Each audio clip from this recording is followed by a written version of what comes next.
La entrevista capital. Luis Vicente Muñoz. Pues damos la bienvenida en Capital Radio, en directo, a don Carlos Garriga, es vicepresidente de la División de Estudios de la Reserva Federal de San Luis. Don Carlos, ¿qué tal? Muy buenos días. Muy buenos días. Precisamente hoy escucharemos al gobernador de la FED de San Luis en un evento aquí en Barcelona. Hablar seguramente del gran tema, la gran preocupación ahora mismo del mundo, y es si los bancos centrales, con estas decisiones rápidas y decididas, van a lograr contener la inflación sin provocar recesión. Ya ve usted, don Carlos, que los economistas van pronunciándose cada vez más, en mayor medida, al riesgo de que estas decisiones nos lleven a una recesión. Es una etapa con mucha incertidumbre y obviamente hay muchos ajustes que están ocurriendo al mismo tiempo. Tenemos un ajuste estructural, tenemos un ajuste cíclico, tenemos inflación, tenemos una guerra aquí en Europa, tenemos problemas energéticos, parte de la China está cerrada y esto afecta a la cadena de producción y distribución. Entonces, la verdad es que la información va llegando poco a poco y vamos entendiendo cómo está impactando esto, no solo la economía aquí, pero sino con la economía global. Al menos ya parece que nos ponemos de acuerdo sobre qué tipo de inflación tenemos. Ya no se escuchan voces que señalan una inflación coyuntural debida solo a un elemento y que podría esfumarse rápidamente en el tiempo. Hoy pensamos que puede ser algo más persistente, ¿no?, de lo que temíamos.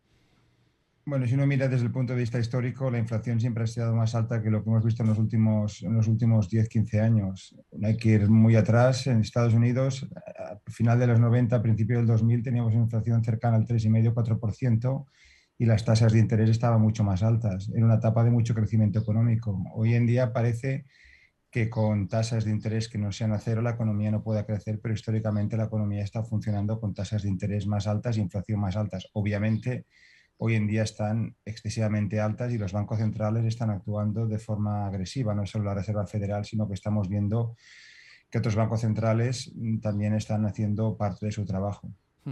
Sin embargo, lo hacen de forma desacoplada. Yo creo que cada vez que mantenemos una conversación nos referimos a las enormes diferencias cada vez mayores entre los grandes bancos centrales del mundo. La Fed va a la cabeza de los movimientos, liderándolo.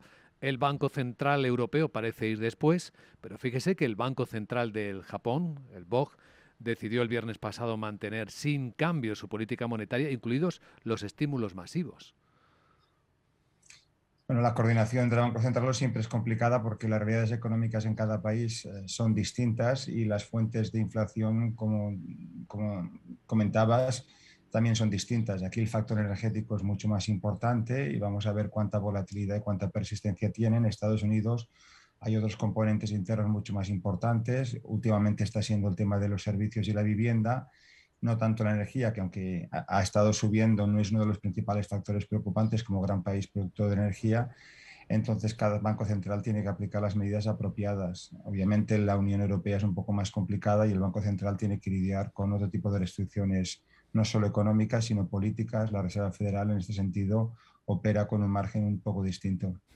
Bueno, la Reserva Federal, hablamos de ella en singular, pero también es complicada, ¿no? Es un club de gobernadores de bancos centrales que tienen diferentes visiones y los mapas de puntos nos permiten ver las diferentes expectativas según el lugar desde el que se mide esta batalla a la inflación. El señor Bullard está siempre parece estar siempre entre los más decididos a actuar agresivamente, ¿no? No solo es partidario de subir rapidísimo, sino incluso ya a pensar, ¿por qué no?, en que una subida muy agresiva y muy rápida podría convertirse en recortes el año que viene o el siguiente.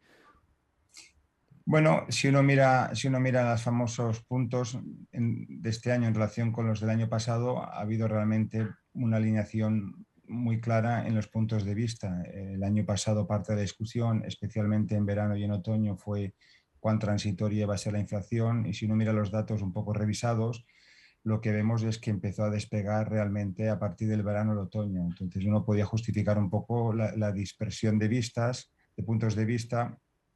Hoy en día está claro que la cosa ha sido muy persistente. Nosotros en la reunión del mes de marzo, justo después de que habláramos un poco con anterioridad, no estuvimos de acuerdo con la subida de 25 bases porcentuales y pedíamos ir un poco más rápido Y obviamente lo que hemos visto es que ha habido una aceleración en el cambio de la senda de tipos. Supongo que esto, en la medida que los datos sigan subiendo, vamos a seguir en esta misma senda. Uno de los efectos de la política monetaria de la Reserva Federal de Estados Unidos, que se está viendo más evidente, es en la fortaleza a la que está induciendo al dólar, a la moneda norteamericana. ¿Cómo está de cómoda la Fed con un dólar fuerte ahora? La verdad es que en las discusiones internas, el tema de los tipos de cambio siempre se han dejado que los determinen los mercados, a diferencia de otras economías en las cuales el tipo de cambio tiene un papel mucho más importante.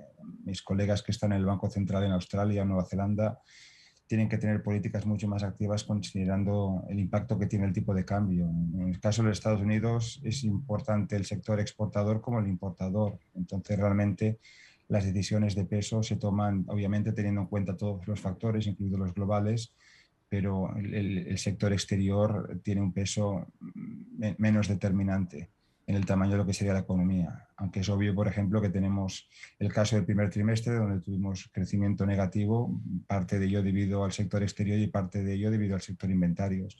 Entonces son factores que obviamente se consideran a la hora de tomar decisiones, pero no son factores determinantes. Es un factor más. Señor Garriga, ¿cómo están observando ustedes ahí con el Océano Atlántico entre medias las dificultades que afronta el Banco Central Europeo con un mandato distinto al de la Fed, puesto que el del Banco Central Europeo se ciñe estrictamente al control de la inflación? ¿Cómo está intentando resolver el problema de la fragmentación, utilizando nuevas herramientas para intentar que no se descoordinen las primas de riesgos de los diferentes países? El Banco Central Europeo tiene diferentes objetivos, obviamente más centrado en lo que sería la inflación, pero siempre teniendo en cuenta el margen político dentro de la Unión Europea. En este sentido, nosotros, dado que tenemos un mandato dual, tenemos otro tipo de restricciones. Es cierto que ahora el desafío que tenemos es traer los niveles de inflación que están excesivamente altos, cercanos al 9%, a niveles mucho más bajos de una forma robusta. Entonces, en este sentido, aunque tengamos un objetivo dual, la prioridad ahora mismo está claramente concentrada en lo que sería en mantener la inflación bajo control y que se mantenga de forma estable. Entonces nos queda bastante trabajo por delante y es el principal desafío que tenemos entre el final, la segunda parte del 22 y vamos a ver cómo encabezamos el 23. Y el mensaje a los ciudadanos, ya sean ciudadanos o sea empresas, porque ahora solo les cabe esperar encarecimiento de la financiación. Empresas de sus proyectos, ciudadanos de sus hipotecas. En Estados Unidos vemos como en el resto del mundo, sobre todo aquí en Europa, están subiendo con fuerza. ¿Qué mensaje se les puede trasladar? ¿Esto va a ser puntual? ¿Podemos pensar en que en 2023, 2024 puede haber un movimiento de vuelta o quizás habría que acostumbrarse a vivir como ocurrió en los años 70, ya con niveles de inflación y por lo tanto de tipos en cierto nivel alejado de como los hemos disfrutado en los años anteriores? Yo entiendo que el compromiso actual es realmente traer los niveles de inflación a unos niveles razonables como los que hemos vivido en las últimas décadas, y lo que vamos a ver es cuánto tiempo se tarda en alcanzar una senda de estabilidad inflacionaria. Si uno tiene en cuenta lo que hemos vivido en los últimos años, los últimos 2 años con la pandemia, es una cosa completamente anormal, y todo lo que ha venido coleteando después de la pandemia. Entonces, esto va a llevar un tiempo. Como he comentado, estamos mezclando aspectos cíclicos, como pueden ser problemas energéticos que han ocurrido históricamente en diferentes momentos, con cambios importantes en la estructura de la economía a raíz de la pandemia. Han habido sectores que han estado creciendo mucho a raíz de la pandemia a expensas de otros, sectores de servicios que han estado muy perjudicados durante la pandemia, y lo que se ha visto es que con la reapertura de las economías, estos sectores han vuelto a tener bonanza y estamos viendo ajustes importantes de lo que sería el empleo.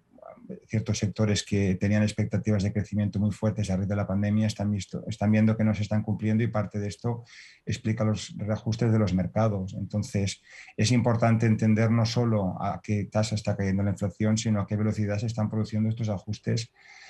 También hemos visto en Estados Unidos un retiro masivo de individuos que estaban estaban en el mercado laboral antes de la pandemia. A raíz de la pandemia han decidido que era un buen momento de retirarse. Estamos hablando de individuos de más de 62 años. Entonces, no se espera que esta gente vuelva, al menos en el corto plazo, al mercado de trabajo. Con lo cual, eso va a poner realmente más tensión en un mercado que ahora mismo está a tasas históricas bajísimas. Piense que en Estados Unidos la tasa de desempleo, ahora que estamos contemplando, es un 3,5, 3,6%. Y en caso de que hayan un poco ajustes a alta, estamos hablando de tasas que en ningún caso, en principio, deberían superar el 4,5%. Comprendido. Pues ha sido muy, muy ilustrativo conocer su visión, don Carlos Garriga, vicepresidente de la División de Estudios de la Reserva Federal de San Luis, sobre estas cuestiones que nos afectan profundamente, que están cambiando nuestras vidas en este momento. Gracias por atender la llamada de Capital Radio, don Carlos. Le deseamos un buen día. Placer.